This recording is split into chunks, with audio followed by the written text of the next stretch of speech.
അസ്സലാമു അലൈക്കും വറഹ്മത്തുള്ളാഹി വബറകാതുഹു. പ്രിയ വിദ്യാർത്ഥികളെ, രക്ഷിതാക്കളെ, സുന്നി വിദ്യാഭ്യാസ ബോർഡ് 10ാം ക്ലാസ്സിലേക്ക് പുതുതായി തയ്യാറാക്കിയ ദുറൂസുൽ ഇസ്ലാമിന്റെയും വർക്ക് ബുക്കിന്റെയും 5ാമത്തെ ചാപ്റ്ററാണ് വായിക്കുന്നത്. അൽ ഹുക്കാമുൽ ഇളാമു ഫിൽ ഹിന്ദി. ഇന്ത്യയിലെ പ്രമുഖരായ ഭരണാധികാരികൾ എന്നർത്ഥം. ഇന്ത്യയിലെ പ്രഗത്ഭരായ ഭരണാധികാരികൾ എന്നതിന്റെ അർത്ഥം. ഇതിൽ പറയുന്ന വിഷയം ഇന്ത്യയിലെ മുസ്ലിം ഭരണാധികാരികളെ കുറിച്ചാണ്. പ്രഗത്ഭരായ ധാരാളം മുസ്ലിം ഭരണാധികാരികൾ ദിഷണാശാലികളും ഭരണതന്ത്രജ്ഞരും സച്ചരിതരുമായ ആ മഹാന്മാരിൽ ചിലരെ നമുക്ക് പരിചയപ്പെടാം. സച്ചരിതർ എന്നാൽ എന്താണ്? സ്വാലിഹത്തായ നല്ല ജനങ്ങൾ. അതമായ മഹ്മൂദ് ഗസ്നവി ആരാണ്? സുൽത്താൻ അബുൽ ഖാസിം മഹ്മൂദ് ക്രിസ്താബ്ദം 971 അഫ്ഗാനിസ്ഥാനിലെ ഗസ്നയിൽ ജനിച്ചു. ഗസ്നി സൽത്തനത്തിന് ബുഖാറയും കാശ്മീരും ഗുജറാത്തും ഖനൂജും ഉൾപ്പെടുന്ന വലിയ രാജ്യമായി അദ്ദേഹം വികസിപ്പിച്ചു. ഭക്തനും പ്രജാവത്സനും. പ്രജാവത്സൻ എന്ന് പറഞ്ഞാൽ എന്താ? അണികളുള്ള വാത്സല്യം. പ്രജാവത്സനും മികച്ച ഭരണാധികാരിയും നീതിമാനുമായിരുന്നു മഹ്മൂദ്. ഇന്ത്യയിൽ അദ്ദേഹം നടത്തിയ യുദ്ധങ്ങൾ പ്രതിരോധത്തിന്റെ ഭാഗമായിരുന്നു. ജയ്പാൽ രാജാവ് തന്റെ രാജ്യത്തെ ആക്രമിച്ചതിനെ തുടർന്നാണ് അദ്ദേഹം ഇന്ത്യ ആക്രമിച്ചത്. പിന്നീട് താൻ കീഴടക്കിയ പ്രദേശങ്ങളിൽ കലാപം പൊട്ടിപ്പുറപ്പെട്ടതാണ് തുടർയുദ്ധങ്ങൾക്ക് കാരണം. അദ്ദേഹം നടത്തിയ സമരത്തിൽ ചില ക്ഷേത്രങ്ങളും തകർന്നു എന്നത് സ്വാഭാവികം മാത്രമാണ്. അതൊരിക്കലും ക്ഷേത്ര ധ്വംസനമല്ല, ക്ഷേത്രത്തെ തകർക്കലല്ല ഉദ്ദേശം, മറിച്ച് ശത്രുധ്വംസനത്തിന്റെ ഭാഗമാണ്. ശത്രുവിനെ ഇല്ലാതെയാക്കുകയാണ് ചെയ്തിട്ടുള്ളത്. ശത്രുക്കൾ ക്ഷേത്രം കേന്ദ്രീകരിച്ച് ആക്രമിച്ചപ്പോൾ പ്രതിരോധിക്കാൻ അദ്ദേഹത്തിന് മറ്റൊരു വഴികൾ ഉണ്ടായിരുന്നില്ല. തന്റെ 58ാം വയസ്സിൽ 1030 ഏപ്രിൽ 30 അദ്ദേഹം വഫാത്തായി. ഇനി മറ്റൊരു ഭരണാധികാരി ആരാണ്? ഷിഹാബുദ്ദീൻ ഗോരി. 1444 അഫ്ഗാനിലെ ഗോർ എന്ന സ്ഥലത്താണ് സുൽത്താൻ ഷിഹാബുദ്ദീൻ ജനിച്ചത്. ഗസ്നി സൽത്തനത്തിന് ശേഷം അവർ ഭരിച്ച പ്രദേശങ്ങളിലെല്ലാം ഭരണം നടത്തിയത് ഗോരികളാണ്. ഇതിന്റെ സ്ഥാപകനാണ് ആര്? മുഈസുദ്ദീൻ മുഹമ്മദ് ഗോരി. 1173 മുതൽ 1206 വരെ അദ്ദേഹം ഭരിച്ചു. നിസ്കാരം നിർവഹിച്ചു കൊണ്ടിരിക്കുമ്പോൾ അദ്ദേഹം കൊല്ലപ്പെടുകയായിരുന്നു.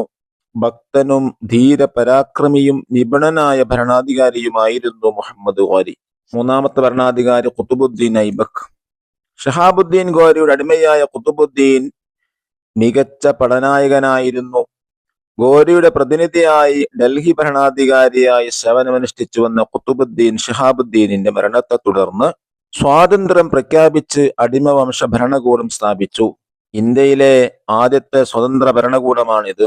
ഭക്തനും നീതിമാനും ഉദാരനും നിപുണനായ ഭരണാധികാരിയുമായിരുന്നു ഖുതുബുദ്ദീൻ. ഡൽഹിയിൽ അദ്ദേഹം നിർമ്മിച്ച ഖുവ്വത്തുൽ ഇസ്ലാം മസ്ജിദിന്റെ മിനാരമാണ് പ്രസിദ്ധമായ ഖുതുബ് മിനാർ. ഇതിന്റെ നിർമ്മാണം ആരംഭിച്ചത് ഇദ്ദേഹമാണ്. പണി പൂർത്തീകരിച്ചത് ഇൽതുമിഷാണ്. മഹാനായ ഖുതുബുദ്ദീൻ ബഖ്തിയാർ കാക്കി ദഹ്ലവിയുടെ സ്മരണക്കാണ് ഖുതുബ് മിനാർ പണിതത്. അദ്ദേഹത്തിന്റെ കാലത്ത് ഡൽഹി ഭരണകൂടം വടക്ക് ഡൽഹി മുതൽ ലാഹോർ വരെയും പടിഞ്ഞാറ് ഗുജറാത്ത് വരെയും കിഴക്ക് ബംഗാൾ വരെയും വികസിച്ചു. അദ്ദേഹത്തിന്റെ സൈന്യം ചെല്ലുന്നിടത്തെല്ലാം മസ്ജിദും പാഠശാലയും സ്ഥാപിച്ചിരുന്നു. 1210 ലാഹോറിൽ വെച്ച് അദ്ദേഹം വഫാത്തായി. മറ്റൊരു ഭരണാധികാരി ജലാലുദ്ദീൻ ഖിൽജി. ഖിൽജി ഭരണകൂടം സ്ഥാപിച്ചത് ജലാലുദ്ദീനാണ്. രാജാവാകുന്നതിന് മുമ്പ് പഞ്ചാബ് സുബേദർ ആയിരുന്നു അദ്ദേഹം. എന്താണ് സുബേദർ എന്ന് പറയുന്നത്? മുഗൾ ഭരണകാലത്ത് ഒരു അഥവാ പ്രവിശ്യയുടെ ഗവർണറെയോ ഭരണാധികാരിയെയോ വിളിക്കുന്ന പേരാണെന്ത്? സുബേദർ. മംഗോളിയയുടെ ആക്രമണത്തിന്റെ ധീരമായ ചെറുത്തുനിൽപ്പ് നടത്തി രക്തച്ചൊരിച്ചിൽ പരമാവധി ഒഴിവാക്കാൻ അദ്ദേഹം ശ്രമിച്ചിരുന്നു.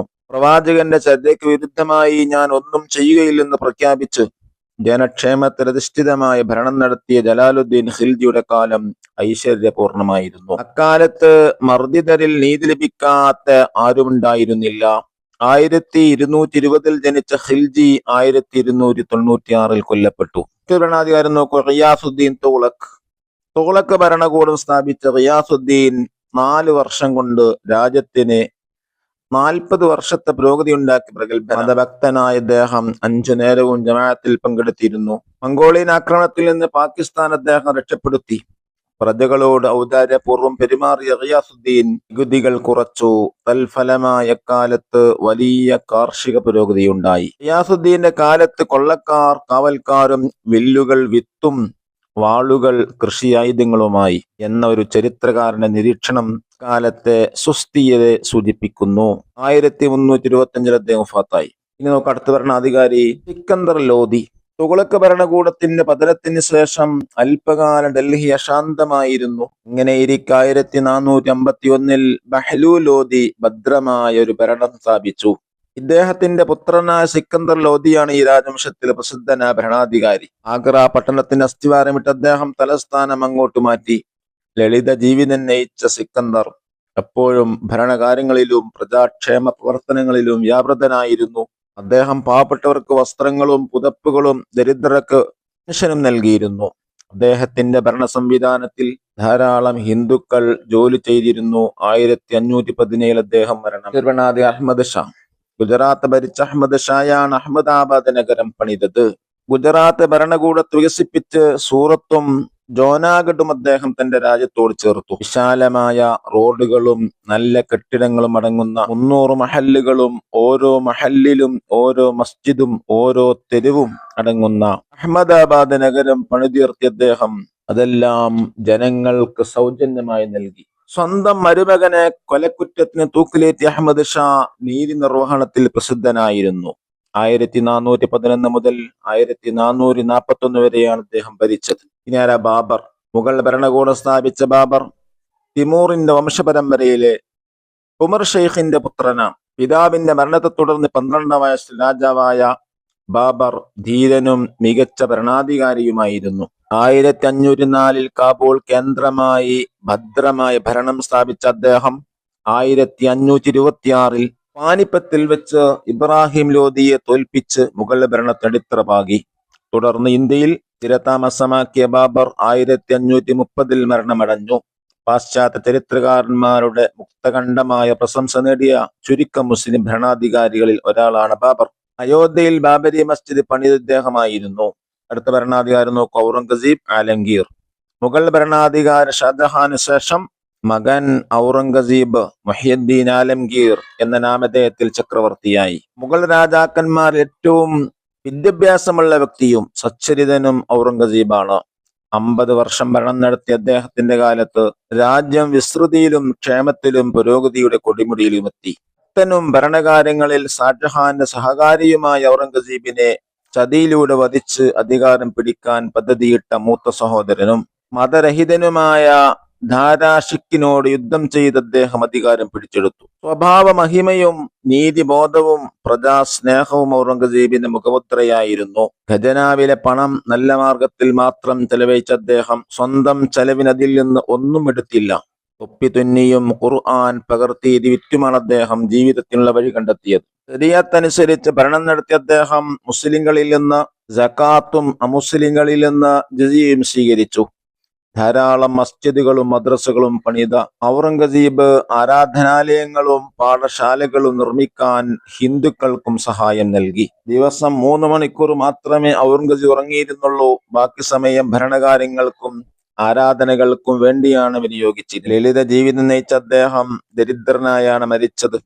തന്റെ കൈവശമുണ്ടായിരുന്ന തൊപ്പി തുന്നി ലഭിച്ച 4 രൂപ, കഫൻപിട വാങ്ങാനും ഖുർആൻ പകർത്തി ലഭിച്ച 800 ഉറുപ്പിക ദരിദ്രർക്ക് സ്വതക്ക നൽകാൻ അദ്ദേഹം വസിയത്ത് ചെയ്തു. 1657 ഭരണത്തിലേറിയ ഔറംഗസീബ് 1707 വഫാത്തായി. ടിപ്പു സുൽത്താൻ. അടുത്ത ഭരണാധികാരി ആരാണ്? ടിപ്പു സുൽത്താൻ. മുഗൾ ഭരണം ബലഹീനമായതിനെ തുടർന്ന് രാജ്യത്ത് നിരവധി ചെറിയ ഭരണകൂടങ്ങൾ ഉയർന്നു വന്നു. മൈസൂർ ഭരണകൂടം അവയിലൊന്നാണ്. ഒരു കാലത്ത് മലബാറും ആ ഭരണകൂടത്തിന്റെ ഭാഗമായിരുന്നു. മൈസൂർ സുൽത്താൻ ഫത്ഹ് അലി ഖാനാണ് ടിപ്പു എന്ന പേരിൽ പ്രശസ്തനായത്. ബ്രിട്ടീഷുകാർക്കെതിരെ ധീരമായ ചെറുത്തുനിൽപ്പ് നടത്തിയ അദ്ദേഹം അവരുടെ പേടി സ്വപ്നമായിരുന്നു. ദക്ഷിണേന്ത്യയിലെ ഭരണാധികാരികളെ കൂട്ടുപിടിച്ച് ബ്രിട്ടീഷുകാർക്കെതിരെ ഐക്യമുന്നുണ്ടാക്കാൻ മുന്നിട്ടിറങ്ങിയ ടിപ്പുവിന്റെ ശ്രമം വിജയിച്ചിരുന്നെങ്കിൽ ഇന്ത്യയുടെ ചരിത്രം മറ്റൊന്നാകുമായിരുന്നു. എന്നാൽ ബ്രിട്ടീഷുകാർ മറ്റു ഇന്ത്യൻ രാജാക്കന്മാരെ കൂട്ടുപിടിച്ച് ടിപ്പുവിനെ തോൽപ്പിച്ചു. ഭക്തനും പ്രജാവത്സലനും പ്രഗത്ഭ ഭരണാധികാരിയുമായിരുന്നു അദ്ദേഹം.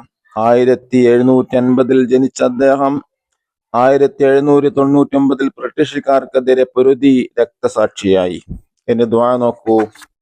اللهم إني أسألك بحق السائلين عليك أن تغفر لي ذنوبي وتنقذني من النار. സുബൈദറ നമ്മൾ നേരത്തെ പറഞ്ഞു. എന്താണ് സുബൈദറ? മുഗൾ ഭരണകാലത്ത് ഒരു സുബ അഥവാ പ്രവിശ്യയുടെ ഗവർണറെയോ ഭരണാധികാരിയെ വിളിക്കുന്ന പേർ. ഇത് നമുക്ക് വർക്കൊന്ന് വായിക്കാം. ഒന്നാമത്തെ വർക്കം നെസ്സിൽ മാച്ച് ചെയ്യുക. 1 നിസ്കാരത്തിൽ കൊല്ലപ്പെട്ടു, ലെറ്റർ ഇ ഷിഹാബുദ്ദീൻ ഗോരി. ഖുത്ബ് മിനാർ സ്ഥാപിച്ചു, ലെറ്റർ സി ഖുത്ബുദ്ദീൻ ഐബക്. ലോധി ഭരണത്തിൽ പ്രസിദ്ധമായ ഭരണാധികാരി, ലെറ്റർ എ സിക്കന്ദർ. 4 സ്വന്തം മരുമകനെ കൊലക്കുറ്റത്തിന് തൂക്കിലേറ്റി, ലെറ്റർ ബി അഹമ്മദ് ഷാ. 12-ാം വയസ്സിൽ രാജാവായ, letter D Babur. Second activity നുജീബ് ബി കലിമത്തിൻ, ഒറ്റവാക്കിൽ ഉത്തരം എഴുതുക. ചോദ്യം 1. മുഗൾ ഭരണത്തിന് അടിത്തറപാകിയതാര്? ബാബർ. ചോദ്യം 2. ദിവസം 3 മണിക്കൂറിന് മാത്രം ഉറങ്ങിയിരുന്ന ഭരണാധികാരി ആരാണ്? ഔറംഗസീബ്. മൂന്നാമത്തത് ടിപ്പു സുൽത്താൻ യഥാർത്ഥ പേരെന്ത്? ഫത്തഹ് അലി ഖാൻ. ചോദ്യം 4. സുൽത്താൻ ഷിഹാബുദ്ദീൻ ഗോരി ജനിച്ച ഗോർ ഏത് രാജ്യത്താണ്? അഫ്ഗാൻ. ചോദ്യം 5. ഖുത്ബുദ്ദീൻ ഐബക് സ്ഥാപിച്ച ഭരണകൂടം ഏത്? അടിമവംശം. 6-ാമത്തെ ചോദ്യം, രാജാവാകുന്നതിന് മുമ്പ് ജലാലുദ്ദീൻ ഖിൽജി സുബേദറായിരുന്നു, എവിടെ? പഞ്ചാബ്. 7-ാമത്തെ ചോദ്യം, റിയാസുദ്ദീൻ തുഗ്ലക്കിന്റെ ഭരണകാലത്ത് കൃഷിയായുധങ്ങളായ എന്ത്? വാളുകൾ. ആക്ടിവിറ്റി നോക്കാം. തഖ്സീസ്, അസൈൻമെന്റ് ചെയ്യാം. എന്താണ് അസൈൻമെന്റ്? ഈ പാളത്തിൽ നിന്ന് 10 ചോദ്യങ്ങളും അവയുടെ ഉത്തരങ്ങളും തയ്യാറാക്കാം. നമുക്ക് നോക്കാം. ചോദ്യം 1. സുൽത്താൻ അബുൽ ഖാസിം മഹ്മൂദ് ജനിച്ചു ഇവിടെ? അഫ്ഗാനിസ്ഥാനിലെ ഗസ്നയിൽ. ചോദ്യം 2. ഗോരികളുടെ സ്ഥാപകനാര്? മുഹമ്മദ് ഗോരി. 3-ാമത്തെ ചോദ്യം, ഇന്ത്യയിലെ ആദ്യത്തെ സ്വതന്ത്ര ഭരണകൂടം ഏത്? അടിമവംശ ഭരണകൂടം. ചോദ്യം 4. ഖുത്ബ് മിനാറിന്റെ പണി പൂർത്തീകരിച്ചതാര്? ഇൽതുമിഷ്. 5-ാമത്തെ ചോദ്യം, ഖിൽജി ഭരണകൂടം സ്ഥാപിച്ചതാര്? ജലാലുദ്ദീൻ. ചോദ്യം 6. റിയാസുദ്ദീൻ തുഗ്ലക് വഫാത്തായത് എന്ന്? 1325. 7-ാമത്തെ ചോദ്യം, സിക്കന്ദർ ലോധി മരണമടഞ്ഞത് എന്ന്? 1517. ചോദ്യം 8. അഹമ്മദാബാദ് നഗരം പണിതത് ആര്? അഹമ്മദ് ഷാ. 9-ാമത്തെ ചോദ്യം, സ്വന്തം മരുമകനെ തൂക്കിലേറ്റിയത് ആര്? ഉത്തരം അഹമ്മദ് ഷാ. 10-ാമത്തെ ചോദ്യം, ദിവസവും 3 മണിക്കൂർ മാത്രം ഉറങ്ങിയിരുന്ന ഭരണാധികാരി ആര്? ഔറംഗസീബ്. ഇന്ത്യ ഭരിച്ച പ്രമുഖ മുസ്ലിം ഭരണാധികാരികൾ എന്ന വിഷയത്തിൽ പ്രസംഗം തയ്യാറാക്കാം. നോക്കാം. പ്രിയപ്പെട്ട ഉസ്താദുമാരെ, വിദ്യാർത്ഥികളെ, അസ്സലാമു അലൈക്കും. ഇന്ത്യ ഭരിച്ച പ്രമുഖ മുസ്ലിം ഭരണാധികാരികളെ കുറിച്ച് അല്പം ചില വാക്കുകൾ സംസാരിക്കുന്നു. മഹ്മൂദ് ഗസ്നവി. പ്രസ്ഥാപനം 971. അഫ്ഗാനിസ്ഥാനിലെ ഗസ്നയിൽ ജനിച്ചു. ഭക്തനും പ്രജാവത്സനും മികച്ച ഭരണാധികാരിയും നീതിമാനുമായിരുന്നു. ഖുത്ബുദ്ദീൻ ഐബക് മികച്ച പടനായകനായിരുന്നു. അടിമവംശ ഭരണകൂടം സ്ഥാപിച്ചു. ഖുത്ബ് മിനാറിന്റെ നിർമ്മാണം ആരംഭിച്ചു. ജലാലുദ്ദീൻ ഖിൽജി പ്രവാചകന്റെ ചര്യയ്ക്ക് വിരുദ്ധമായി ഞാൻ ഒന്നും ചെയ്യില്ലെന്ന് പ്രഖ്യാപിച്ചു. മറ്റൊന്ന്, റിയാസുദ്ദീൻ തുഗ്ലക് മതഭക്തനായ ഇദ്ദേഹം 5 നേരവും ജമാഅത്തിൽ പങ്കെടുത്തു. റിയാസുദ്ദീന്റെ കാലത്ത് കൊള്ളക്കാർ കാവൽക്കാരും വില്ലുകൾ, വിത്തും വാളുകൾ, കൃഷിയായുധങ്ങളുമായി. അഹമ്മദ് ഷാ സ്വന്തം മരുമകനെ തൂക്കിലേറ്റി നീതി നിർവഹണത്തിൽ പ്രസിദ്ധനായി. എന്റെ കൊച്ചു പ്രസംഗം അവസാനിപ്പിക്കുന്നു എന്ന് പറഞ്ഞ് അവസാനിപ്പിക്കാം. അള്ളാഹു മഹാന്മാരെ സ്നേഹിക്കാനും ആദരിക്കാനുള്ള തൗഫീഖ് നൽകട്ടെ. അസ്സലാമു അലൈക്കും വറഹ്മത്തുള്ളാഹി വബറകാതുഹു.